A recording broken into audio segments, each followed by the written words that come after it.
Okay, hello friends. Good evening. My name is Dr. Hussein. I'm the president of Dr. India Charitable Trust, and I'm a Unani medicine practitioner. So I keep making videos on social issues and which helps the people and the society. So today I'm talking about OBC, OBC, other backward classes. There are two categories in that. One is creamy layer, one is non-creamy layer.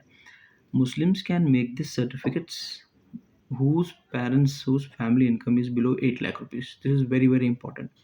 इसको कैसे बनाना है, कहाँ बनाना है, ये सारे सवाल मुझे comment section में आए हैं, तो इसी की वजह से मैं ये तीसरा वीडियो बना रहा हूँ ओबीसी कैटेगरी के सेक्शन में. देखिए, गवर्नमेंट ऑफ इंडिया की जानिब से हमको ओबीसी नॉन क्रीमी लेयर के लिए 27% रिजर्वेशन है. तो as per the government order ही है ये. अभी तक इसमें कोई चेंजेस नहीं आए हैं. जो लोग शेख हैं, सैयद हैं, मेहदावी हैं, मुग़ल हैं और नालबंद वाड़ी हैं, ये सब लोग नहीं आते ओबीसी में. तो इनको चाहिए कि वो एक सेपरेट अपना ईडब्ल्यूएस सेक्शन जो गवर्नमेंट ऑफ इंडिया की तरफ से है, उसमें 10% रिजर्वेशन गवर्नमेंट ऑफ इंडिया ने दिया है. तो आप लोग ईडब्ल्यूएस का सर्टिफिकेट्स बना लीजिए.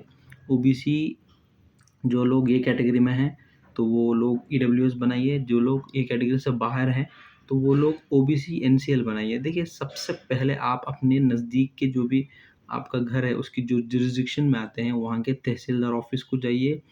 एक आप स्टैम्प पेपर लीजिए, 100 रुपीज़ का, 50 रुपीज़ का या 200 रुपीज़ का, कोई भी स्टैम्प पेपर आप लीजिए. उसमें आप तहसीलदार को एड्रेस कीजिए, जो भी आपका जुरिस्डिक्शन का हो, और उसमें नीचे आपका नाम लिखिए.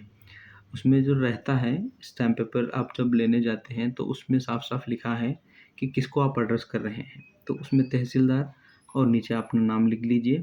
और उसके बाद वहाँ पे टाइपिंग कराइए कि ये OBC certificates non creamy layer की बनानी चाहिए या ईडब्ल्यूएस सर्टिफिकेट 10% रिजर्वेशन के लिए आप बना रहे हैं. क्लियरली मेंशन कीजिए आपका नाम, आपके फादर का नाम, आपका रेसिडेंशियल एड्रेस. उसमें आपकी ट्रांसफ़र सर्टिफिकेट होनी चाहिए, एसएससी 10th का मार्क्स कार्ड होना चाहिए और आपका आधार कार्ड होना चाहिए. ये ज़रूरी चीज़ें हैं. ट्रांसफ़र सर्टिफिकेट स्कूल की या कॉलेज की, 10th का मार्क्स कार्ड, एसएसएलसी का है या फिर, और उसके साथ आधार कार्ड होना चाहिए. ये 3 चीज़ें बहुत ही इंपॉर्टेंट हैं, तो इसको आप ध्यान में रख लीजिए और इसको आप टाइप करवा लीजिए. टाइप करवाने के बाद इसको आप उसमें मेंशन कीजिए कि आपकी family income is less than 8 lakh rupees.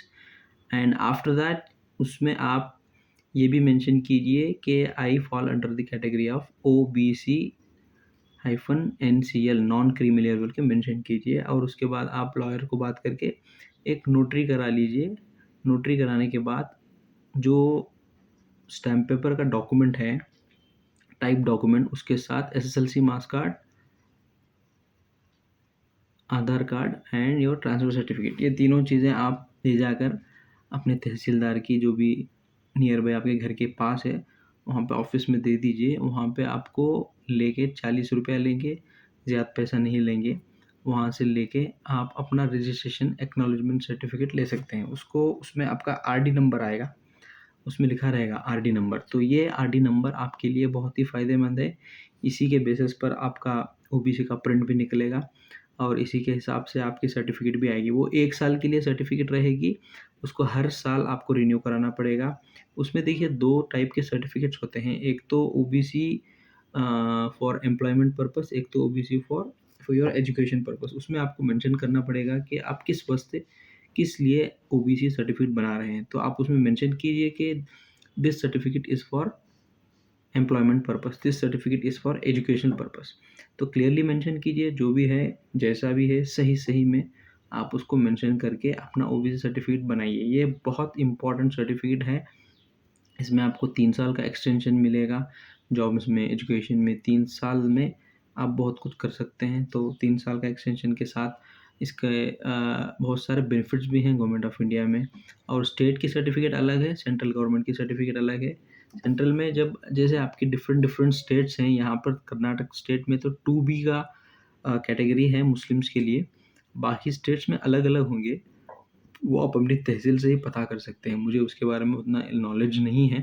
मैं तो बस आपको ओबीसी नॉन क्रीमी लेयर के बारे में बता रहा हूँ और ईडब्ल्यूएस के बारे में बता रहा हूँ. बस इतना सही है. ज़्यादा आपको इसमें समझने की बात नहीं है, छोटा-सा काम है, इसको आप लेंदी मत कीजिए। फैमिली इनकम बिलो 8 लैक्स है, तहसील के ऑफ़िस जाइए, स्टैम्प पेपर लीजिए, आपका नाम, आपके पिता का नाम मेंशन कीजिए, घर का एड्रेस डालिए, कहिए कि this certificate is for employment और education purpose, I fall under the category of OBC NCL और ईडब्ल्यूएस बना के स्टैम्प पेपर नोटरी बना के दे दीजिए, आपको रिसिप्ट दे देंगे, कोई प्रॉब्लम नहीं होगा। ये तो कर्नाटक की बात कर रहा हूँ मैं आपको, डिफरेंट स्टेट में भी ऐसा ही है। थोड़ा-सा आप देख लीजिए, वहाँ पर ऑफ़िसर से अच्छे से बात कीजिए, जो भी वहाँ पे ऑफ़िसर्स हैं उनसे अच्छे से बात करके आप अपना काम कर लीजिए, सर्टिफिकेट बना लीजिए। अगर किसी वजह से नहीं हो रहा है तो आप अपने सेक्रेटेरिएट के पास जाइए, जाकर बोलिए कि सर आई आई मेरा कैटेगरी ये है कि इसमें मुझे ये सर्टिफिकेट नहीं बन रही है, तो वो आपको हेल्प करेंगे और वो हेल्प करेंगे तो बस जाकर बनाइए आप। अम, कर्नाटक स्टेट की बात है तो मैं आपको अच्छे से गाइड कर सकता हूँ, दूसरे स्टेट की बात है तो मुझे भी उतना इल्म नहीं है। बस ये एक चीज़ है कि आप ओबीसी और ईडब्ल्यूएस सर्टिफिकेट बना कर रखिए, अपना रिज़र्वेशन ले लीजिए। That's all for now. Thank you everyone for your patience listening. Do subscribe, like and share this video to those students who are appearing for NEET, appearing for UGCT, appearing for appearing for higher entrance exam, appearing for engineering course, जो भी education fields में हैं, जो भी job की field में हैं, उन तक ये वीडियो पहुंचाइए। अगर आप किसी की मदद करना चाहते हैं, इस वीडियो के ज़रिए से मैं आप तक ये मैसेज पहुंचा रहा हूं जो मेरे पास नॉलेज है। And that's all for now. Thank you very much.